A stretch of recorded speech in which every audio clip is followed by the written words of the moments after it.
Mereka ngomong akhlak adab, tapi tujuannya agar jamaah menjaga adab ke mereka. Marketing. Mereka semua mengambil keuntungan dari masyarakat.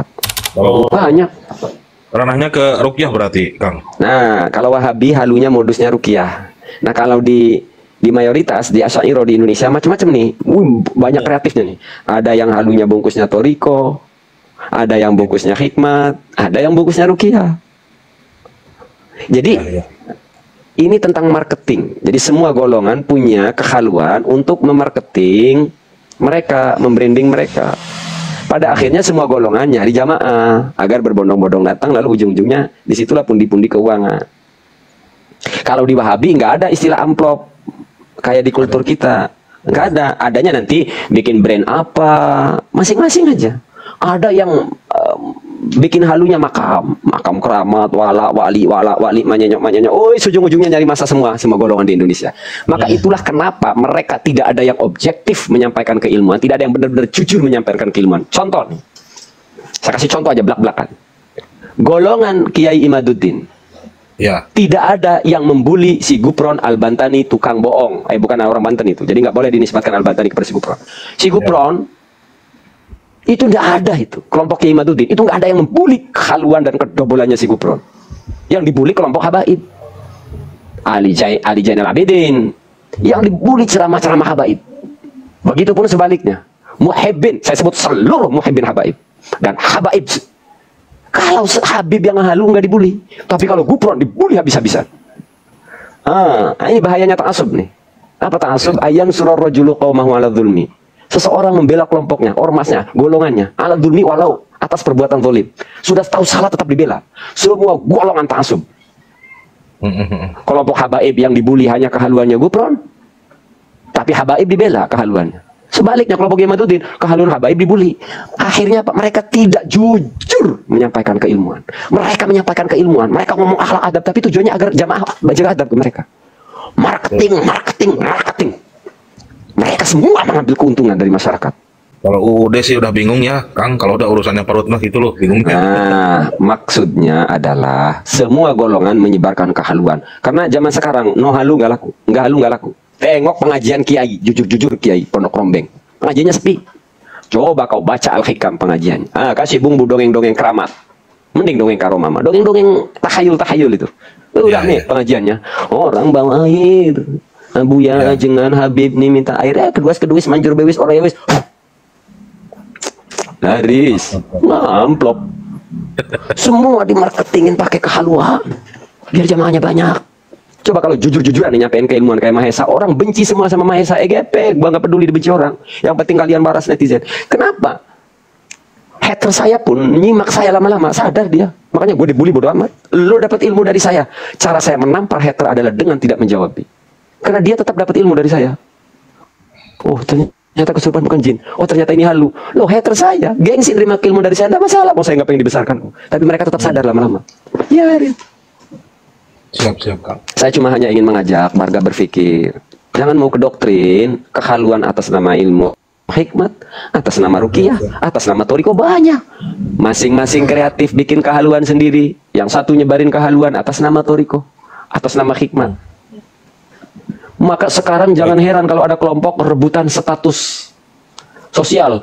Pimpinan anu rebutan. Iya, kayak anak kecil rebutan permen. Hari ini katanya wali ulama besar, tapi ngeributin jabatan, ngeributin status sosial. Percis kayak anak kecil si Ma'arif Bayazid rebutan permen. Permen, tahu permen? Saya bawa permen 1, anak saya 3. Rebutan. Percis kayak anak kecil. Katanya wali, katanya ahli dzikir, katanya ahli tarekat. Rebutan pengen jadi ketua pimpinan wiridannya. Cie si kiai. Cie rebutan. Siap. Itu Kang, kan di dalam itu ya, dalam proses untuk mendekatkan taqarrub ilallah cara tasawuf mungkin ya. Wes, ganti yang lain. Di sini nggak bahas tasawuf. Halu. Kalau kamu nggak paham halu, minggir. Ganti yang lain ya. Udah ya, kamu udah lama. Siap, udah capek. Kang. Udah capek. Yang lain gantian kesempatan. Makasih Kang. Oke. Ini temanya halu ya. Aduh, ganti, yang lain ngantri nih. Kalau izin Kang, izin Ya. mau tolong dijelaskan lah ini. Jadi di kampung sini banyak ini ada oknum ustadz lah, saya bilang oknum ustadz itu mengatasnamakan toriko sehingga melarang santrinya itu untuk sekolah formal karena dengan dalih sekolah formal itu tidak ada gunanya. Ya. Nah ini tolong dijelaskan Kang. Mudah-mudahan oknum ustadz itu ya bahkan sampai sekarang itu banyak santri-santrinya itu yang tidak mengenyam bangku pendidikan formal. Jadi bahkan saya pernah sampai datang ke rumah orang tuanya, bahkan banyak juga jamaah-jamaahnya itu ya sehingga anak-anaknya itu tidak mengenyam bangku sekolah formal. Jadi itu terima kasih Kang. Yang pertama tidak bisa Kang Yahya membahas satu golongan itu keterangannya dari jenengan Kang. Siap. Kan narasi yang disampaikan Kang Yahya di sini adalah kata bahwa mereka menyebut sekolah itu tidak manfaat. Nah khawatirnya bukan itu alasan mereka. Nah, jadi khawatir salah kesimpulan Kang Yahyanya. Karena jujur, termasuk abah saya juga tidak ada yang sekolahnya tinggi anaknya. Kami bersaudara 7 orang, yang lulus SD cuma 2 orang. Saya sama abang saya. Abang saya nggak lulus, saya sama adik saya. Jadi yang penting bisa baca, bisa ngitung. Nah, tapi masih menganggap penting. Ya, itu nggak ada yang sampai sekolah SMP itu nggak ada. Jadi jujur saya cuma lulusan SD. Di keluarga saya itu cuma ada 2 orang yang lulus SD. Lainnya nggak ada yang lulus. Mbak, abang saya nggak ada lulus SD, nggak bisa baca tulis udah selesai. Nah tapi bukan menganggap sekolah itu tidak penting. Bahasanya bukan nggak penting, tapi kalau bicaranya lebih penting ilmu agama, ya itu ajaran abah saya lebih penting. Tapi maksudnya Pak, kalau udah bahasanya lebih penting, tetap sekolah juga dianggap penting.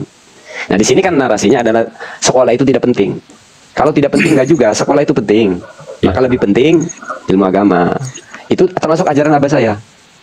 Nah, konteksnya lebih mendahulukan yang mana? Yang aham ketimbang yang muhim. Jadi makanya anak saya sekolah semua. Bahkan anak saya kalau pengen jadi insinyur, ya wis sampai insinyur. Baik. Jadi saya tidak bisa ngebahas si Ustadz itu karena takut salah ya. Nah, soalnya itu kan waktu itu saya sempat datang ke rumah orang tua anaknya sih. Jadi itu kebetulan sama terjadi dengan murid saya sih. Mungkin intinya nggak bisa Kang ya, karena saya sudah ngebahas kelasnya Abuya. Artinya kalau langsung dari Abuyanya saya bahas, jangankan Ustadz di kampung ya, kelas Abuya yang ratusan ribu saya bahas, tapi langsung gitu loh. Saya memang dari dulu nggak bisa membahas si A kalau keterangan tentang si A ini dari si B, nggak bisa. Pantang Mahesa ngebahas si A keterangannya dari si B. Nggak bisa saya. Oke, terima kasih Kang ya, makasih Kang. Sama-sama Kang Yahya. Wassalamualaikum warahmatullahi wabarakatuh. Waalaikumsalam warahmatullahi wabarakatuh. Silakan Kang Kajian. Assalamualaikum. Waalaikumsalam. Kang menarik nih Kang. Ini temanya halu ya. Ini jujur Kang. Tadi ngebahas Akang itu tentang kitab Al-Hikam ya sempat disentil. Saya sedikit kecil-kecilan ini kadang-kadang. Saya lurusin dulu kajian. Saya tidak nyentil, saya tidak membahas. Menyebutkan itu bukan berarti menyentil. Oh ya, siap. Silakan. Maksud saya gini, saya kecil-kecilan membaca dan bareng-bareng gitu sama kawan mengkaji. Tapi boleh ntar dicek di profil saya itu ada kajian hikam sedikit-sedikit lah. Tapi saya ke jamaah itu bilang begini Kang, boleh Bapak nggak setuju ke hikam, jadi ngaji hikam ini bukan satu harga mati atau doktrin mata. Kalau tidak setuju, boleh jangan diambil kata saya. Itu bagaimana Kang? Nggak tahu lah, kan saya nggak tahu cara ngajinya sampean, cara menyampaikan. Kita uji aja dulu nih lah. Oke, sekarang kita uji aja dulu. Tadi Bapak kan ada ibarat. Enggak, saya pengen nguji dulu sampean. Jangan uji dong. Ibarat bunyinya begini.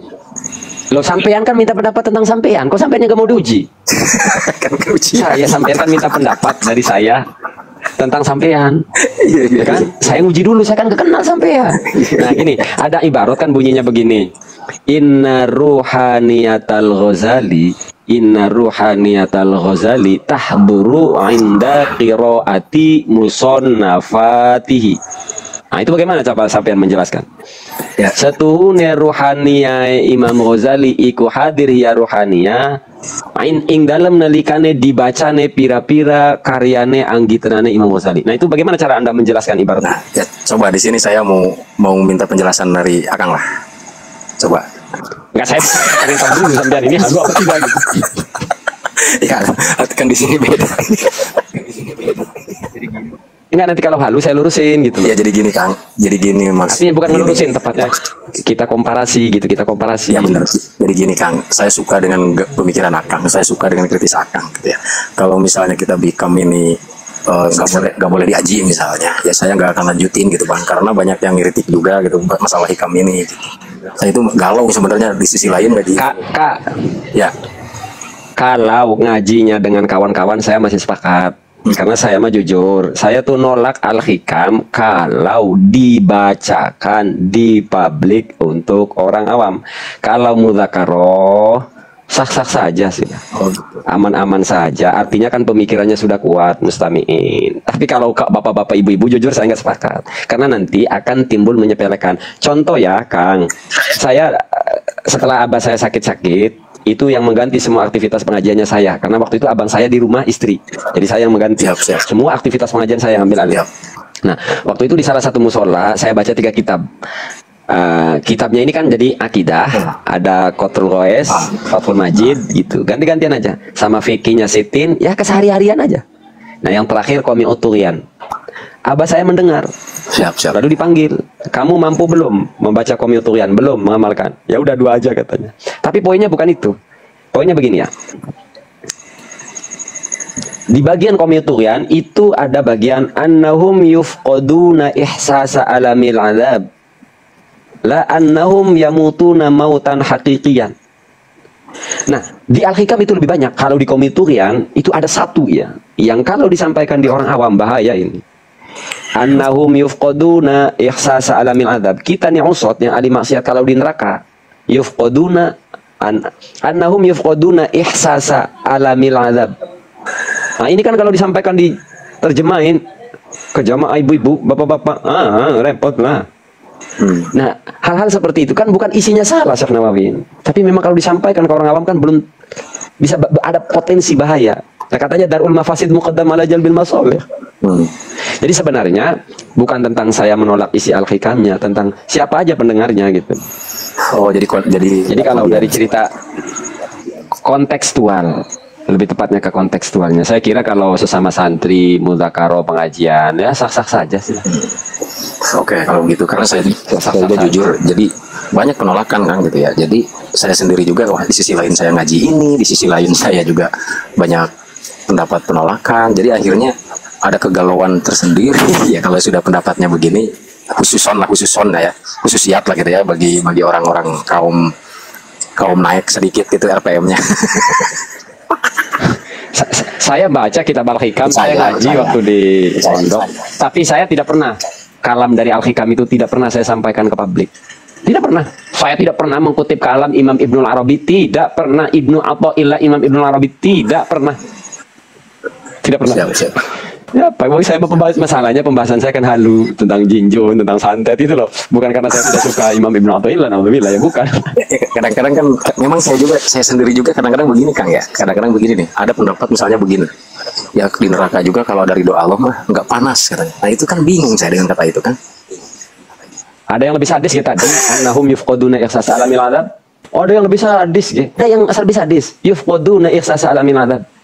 Jadi saya meninjau ini ya tadi berpotensi, saya nggak ngomong ini salah atau bahaya, berpotensi disalahfahami oleh masyarakat awam. Maka saya lebih senang untuk tidak menjelaskan. Saya masih simpel baik kalau ditanya tadi nggak tahu. Apakah Mahesa? Apakah Mahesa jadi hina rendah kalau ditanya jawab nggak tahu? Ya enggak, tadi berapa kali ada tanyaan? Nggak tahu. Makanya tadi juga saya senyum. Itu simpel kan? Tahu nggak tahu? Apa jadi hina? Enggak jadi hina saya. Benar. Betul. Nah, lanjut gini Kang, lanjut gini nih. Ini ada yang bertanya ke saya gini nih ya. Ya ini aja lah. Masalah itu. Ya, sharing. Masalah Lailatul Qadar kan.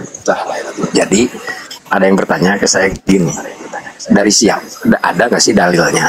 Ya tentu kalau nanyain dalil orang-orang sekarang, apalagi saya ini di Tangerang Selatan ya. Kalau nanya dalil itu biasanya kan identik ke hadis Quran hadis, kira-kira begitulah. Ya terus ada nggak sih sumbernya? Ganjil itu Lailatul Qadar 21, 23, 25, 29 itu hadisnya. Nah, saya bilang kalau menurut saya mah jangankan di ganjil, di genap juga bisa turun.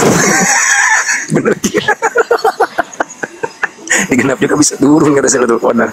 Cuman kan kalau ditanya ini ganjil yang populer ini dari hadis, ya jujur saya belum nemuin kalau masalah bab hadis ini 21, 23, 25, 27 kata saya. Saya jujur di situ saya nerangin apakah itu bagaimana menurut Akang ini statement-statement. Nggak tahu. Saya nggak pernah. Yang jelas saya sudah melalui banyak puluhan Lailatul Qadar, tapi saya nggak tahu bahwa saya melewati Lailatul Qadar. Oh, boleh dibantah gitu ya? Iya. Yang jelas saya sudah mengalami dan melalui puluhan Lailatul Qadar, tapi sayangnya saya nggak tahu bahwa itu Lailatul Qadar. Iya. Taunya Lailatul Qadar itu ibu guru yang ada namanya di sini, Lailatul Qadar. Saya tahu Bulailah. Cantik Bulailah. Iya.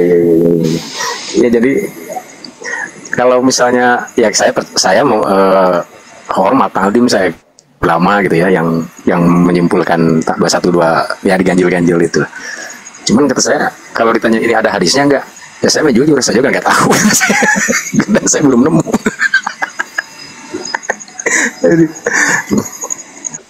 Nah, tinggal mestinya sampean itu pinter marketing, Tad. Mestinya pinter marketing begini. Cukup ikutin di sini pengajian karena pasti melewati Lailatul Qadar gitu, Beng. Kalau nanti jamaah sampean rame. Siap. Tambah sedikit lagi. Saya nggak bisa marketing. Kalau dunia ilmu agama saya nggak bisa saya. Satu lagi nanti ngomong Nabi Khidir kemarin malam ke sini.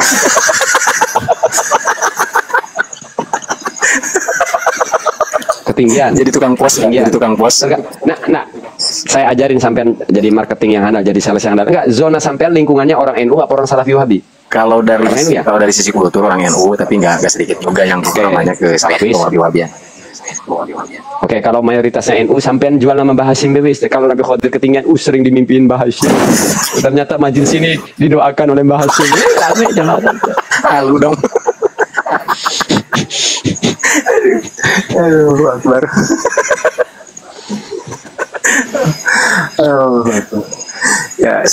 Ya sekarang kan orang pandai-pandai memarketing. Di sini Nabi Khidir, Nabi datang, buset.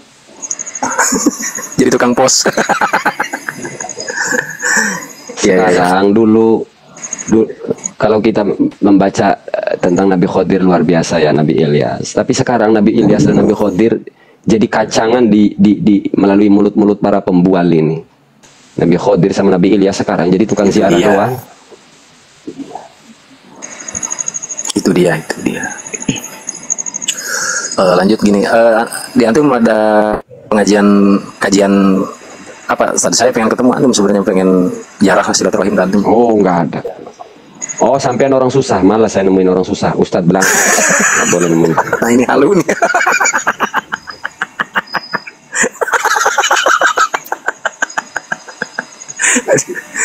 Mohon maaf, saya tidak mau menemui ustadz-ustadz belangsak. Tarif saya 1 jam, ngobrol dengan saya 90 juta.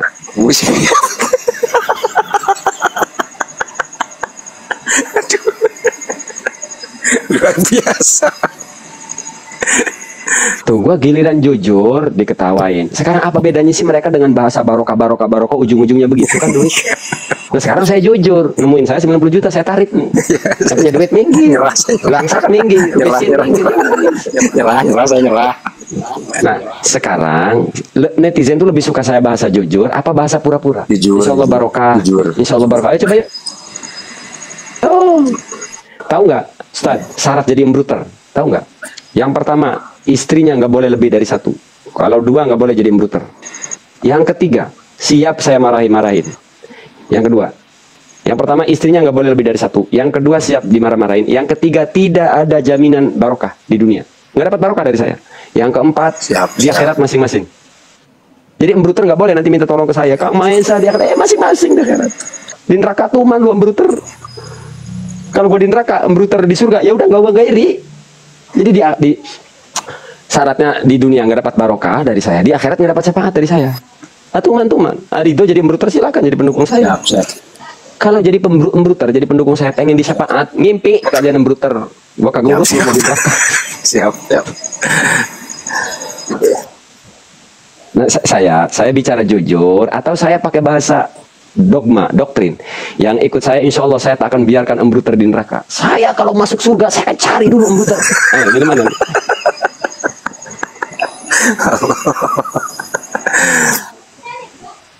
Kan Kan bisa saja saya ngeluarin banyak dalil terkait itu. Maka demi Allah, hal yang pertama saya minta kepada Allah nanti di akhirat, ya Allah, jangan Mahesa dulu yang masuk surga, ya Allah. Embruter dulu, ya Allah. Kan bisa saja saya marketing begitu. Ya, benar. Oh, habis itu ada yang nyawer, didoain. Ada yang nyawer, satu, berkah selalu ya, berkah selalu cari rezeki, nawer. Begitu nyawernya topi, sehat selalu, panjang umur, sekeluarga besar ya, sekeluarga besar panjang umur, agak panjang sedikit nyawer topi. Begitu nyawernya paus, saya pakai bahasa Arab. Allah mainnya selalu kawat tahu jamilah kabi Nabi Muhammadin sallallahu alaihi wasallam Nabi rahmah ya Muhammad ini tahu jat. Kan nanti embruter berbondong-bondong kan top up. Pengen disebut namanya oleh Kang Mahesa. Nyawer di sini gak disebut dari tadi namanya Tuman. Ada yang nyawer topi tadi disebut namanya? Enggak ada. Nyawer paus diblokir. Dolim itu. Allah Akbar. Siap, makasih Ustaz. Ya. Nah, saya mau tanya nih. Nanti dulu sampai melihat langsung nih. Embruter siap tidak dengan syarat tadi? Embruter pendukung saya tidak dapat syafaat, tidak dapat barokah di dunia, di akhirat tidak dapat syafaat. Siap? Yang siap ketika satu. Nah, sampai lihat nih nanti ya. Yang siap, pendukung saya tidak dapat barokah dari saya dan tidak dapat syafaat di akhirat. Yang siap ketika angka satu aja, ketika angka satu. Biar kebaca pollingnya. Jangan double huruf. Oh enggak, biar ngeliat di sampean angkanya. Pendukung saya itu udah komitmen di akhirat masing-masing udah sakit nikah. Tuh Embruter tuh pendukung saya tuh. Siap, San. Saya suka kan tuh. Jadi dikubur di urusan mereka, bodoh amat mau digencret malaikat kayak gue kagak urus. Antum sudah sohi itu bilang. Antum sudah sohi itu bilang. Ya, thank you San. Makasih ya. Terus berjuang. Sama-sama. Yang siap-siap. Mohon doanya Ustaz. Jadi yang main dan nggak dapat barokah dari saya dan di akhirat kita masing-masing. Jangan cari saya kalau Anda di neraka, dan saya tak akan cari Anda di surga kalau saya di neraka. Saya bisa saja tuh mempermainkan psikologis Embruter. Yang sering nyawer saya puji-puji, yang ngebeliin kuota saya puji-puji. Tapi saya sadar satu hal, ketika namanya disebut itu akan mempengaruhi psikologis mereka. Mereka akan terobsesi dipuji. Itu akan membuat candu kepada mereka. Saya sadar satu hal itu. Saya punya peluang untuk dapat duit dari TikTok dengan muji-muji orang yang nyawer. Enggak saya lakukan, karena itu racun bagi netizen. Tahu tidak, ada Embruter itu yang kadang tiba-tiba kuota saya terisi dengan sendirinya. Saya tidak tahu siapa yang isi.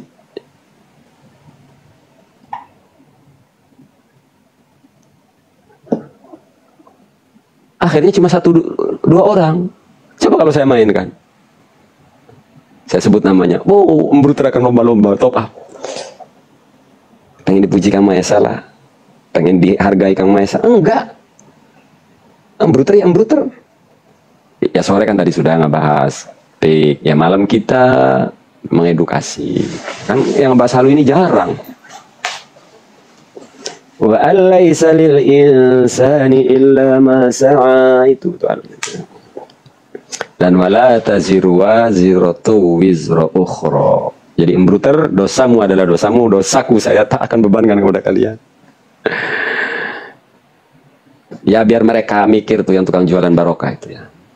Tidak ada barokah dengan cara ngebohong. Wahai kalian para halwer atas nama Toriko, wahai kalian halwer atas nama Syahamul Qadir, atas nama Fakih Muqaddam, atas nama Habib siapalah, hai kalian buat seluruh halwer, tidak ada barokah kalau cara kalian kebohongan dan khurafat. Karena barokah artinya ziyadatul khair. Kalau cara Anda ngebohong, cerita khurafat, Anda dapat dosa. Dari dosa nggak bakalan tumbuh barokah. Jadi jangan khianati keilmuan. Kan wahai para setan bergamis, setan bersorban. Cara kalian ngebohongin umat, lalu kalian sebarkan doktrin barokah. Barokah macam apa? Gak bakalan ada barokah kalau cara kalian khurafat.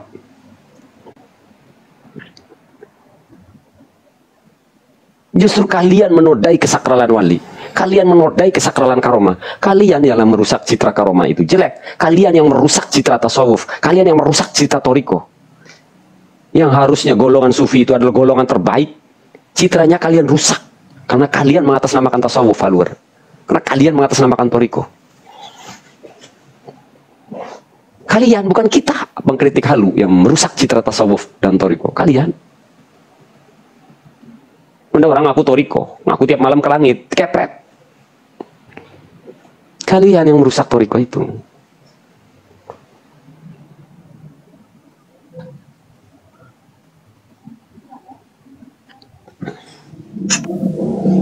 Camu-camu wae, torikonya toriko al-Embrutiyah wae, toriko al-Embrutiyah ngamuk.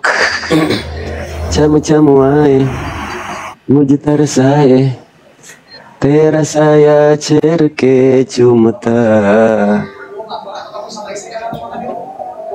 Assalamualaikum Kang. Silakan Kang Yuda. Jadi kesannya seumur hidup baru ngebahas tentang halu ini teh. Jadi saya tuh udah 2 kali naik nih, mohon izin gitu kan. Ya ketiga kali, tapi nggak apa-apa juga. Ketiga kan? kali, malam ini ketiga kali. Asal temanya di sana kan. Ya penting nanya gini. Oh boleh, yang penting nanya. Ya. Yang penting Gini. nanya, kalau debat boleh. Dari pertengahan Akang menyampaikan tadi tentang seseorang itu bohong bisa dikatakan setan. Betul nggak Kang? Ya seseorang. Itu kan bentuknya amarah. Ya, Bisa dikatakan amarah itu dari unsur manusia itu sendiri. ya. Ya. Nah, sekarang kembali Ya, lagi ke amarah kesurupan manusia. tadi kan. Ya. Kesurupan kan identiknya itu dengan amarah, Ya. dengan emosional, gitu kan? Ya, dengan emosional. Apakah itu mutlak bisa dikatakan setan? Kan tadi sudah dibahas. Iya, orang marah itu orang kesetanan, bener. Setan itu sifat buruk, artinya dia yang terekspos setannya, sisi setannya, bukan jin ya. Kita tadi sudah jelasin, jin spesies, setan itu sifat buruk. Nah, ketika ada orang kesurupan, ketika ada orang berbuat dosa, ya itu orang itu yang muncul, yang mendominan dalam dirinya, ya jadi setan. Maka sederhananya orang kesurupan itu bukan dimasuki jin, tapi orang kesurupan kan itu jadi setan. kebanyakan yang awam ini Jadi gini hanya kan, aja setan. yang kesurupan itu seolah-olah kerasukan setan, kemasukan setan gitu kan, termasuk saya juga gitu ya, dari awal dulu gitu kan nilainya, oh ini orang kesurupan kan gitu. Kan itu bahasa sebenarnya, makanya kan yang saya tolak adalah saya tidak setuju kan, tidak menolak dan siap berdebat kesurupan jin. Saya menggunakan kata jin, jin yang saya tolak. Ya kalau setan mah, setan itu kalau berbicara setan Kang Yuda, Anda tidur pun di dalam diri Anda setan. Cuma ketika Anda tidur, setan dalam diri Anda kan non aktif. Ketika orang sholat, setan di dalam dirinya kan non aktif. Setan menyatu dalam diri kita ini. Inna syaitona yajri mini beni adama majrad dam. Setan berjalan di tempat berjalannya darah, menyatu artinya. Nah, setan itu ada dalam diri kita. Siapa sifat buruk? Nah, ketika tidur non aktif, ketika sholat non aktif, ketika Anda berbuat setan, berbuat dosa, Anda lagi jadi setan. Gitu loh. Dan ini dari tafsir, saya nggak kata sendiri. Bahkan di dalam Al-Qur'an tegas.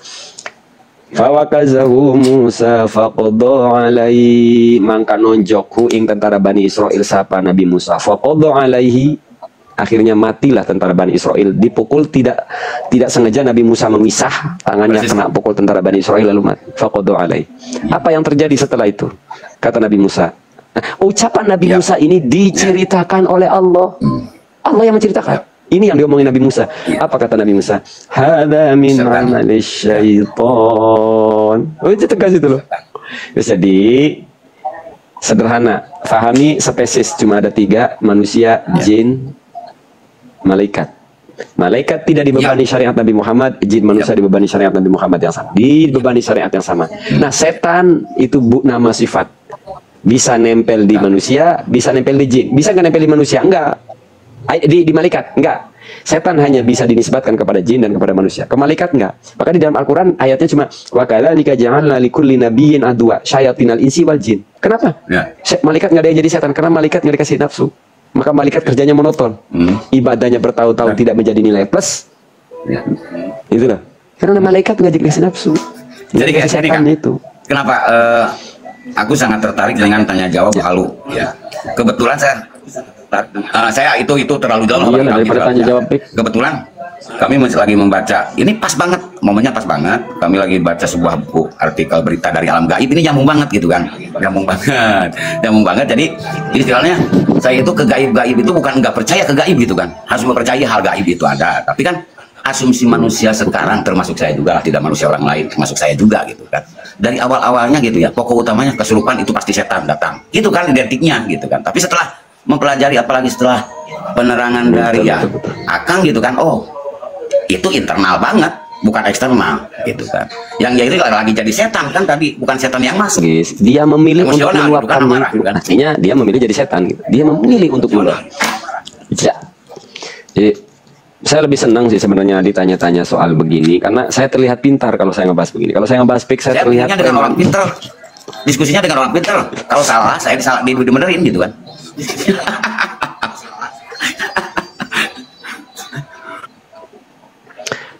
Jadi saya sudah 5 tahun Kang Yuda ngebahas terkait mistis halu itu 5 tahun.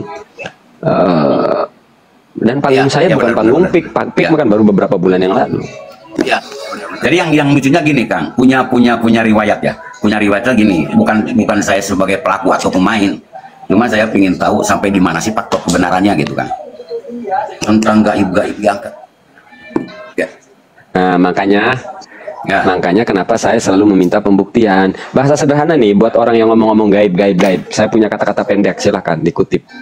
Gaib benar untuk kita benar, bukan untuk kita mainkan. Benar. Maka saya membaca buku ini juga gitu kan, pas banget gitu kan. Judulnya Berita Alam Gaib Sebelum dan Sesudah Hari Kemudian gitu kan. Artikelnya itu bukunya gitu. Kebetulan ada tanya jawab seperti ini kok. Dari awal sampai sekarang saya nyimak, oh pas banget ini, pas banget. Jadi saya naik sudah 3 kali gitu kan. Nggak apa-apa. Tapi soal kuota saya bisa ngeliat ya. Siap dimarahin gitu. Oke. Waktu Anda ada 1 jam nyimak saya. Lebih. Ya. Oh lebih 1 jam. Percayalah kalau nyimak bos sejam sampai ngelokok di pengetahuan. Sorry aslinya. Enggak. Dan tidak dimintai tarif. Tidak dimintai suruh nyawer. Iya toh. Tapi kalau nemuin saya 1 jam 90 juta. Padahal nanya di sini berjam-jam saya ladenin. Alasannya? Apa? Jadi nemuin saya tuh ujiannya apa gitu. Alasan aku gitu. Alasannya. Ya orang tuh kan pengen ketemu orang. Artinya makanya sering saya ngomong, apapun masalahnya tanyanya silakan temui saya di media sosial, di dunia maya, toh gratis. Kalau orang itu datang ke tempat saya minimal kan bawa rokok, ngerepotin. Dia datang ke rumah saya pakai bensin. Belum lagi tarif 1 jam 90 juta. Kan repot. Bisa ngobrol di sini karena saya juga tidak suka membicarakan hal yang bersifat pribadi. Jadi buat apa nemuin saya? Mau besanan, kayak mau besanan. Kalau berbicara keilmuan, semua yang bersifat publik saya sampaikan di publik. Mau apa nemuin saya di rumah? Mau marketing kecuali 90 juta. Oh ya. Saya nggak dapat apa-apa kok. Coba 1 orang tanya ke saya sampai 1 jam. Kalau saya ngomong di publik ditanya begini, orang lain juga kan dapat menyerap. Kan saya rugi ngeladenin 1 orang sampai sejam, rugi waktu saya. Oh saya ngomong 1 jam ratusan orang yang mendengar, kan rugi. Ya benar. Iya nggak? Ya. Kan mending saya ngoceh live ratusan orang yang nonton. Jadi saya ini gini Kang, nggak begitu TikTok aku juga ya kalau mau lihat Akang ya gitu. Nggak seberapa gitu.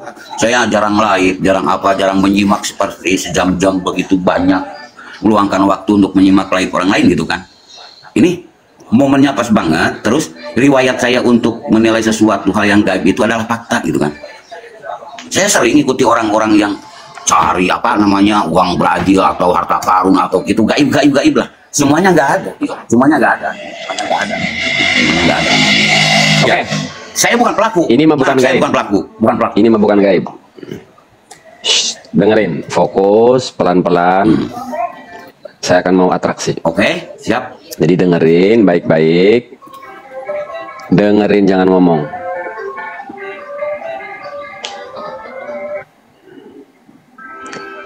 Kalau saya bisa pindahin ini dari kepala ke sampean percaya tempat itu. Enggak percaya. Pindah tempat, sampean percaya? Bagi diri saya nggak percaya.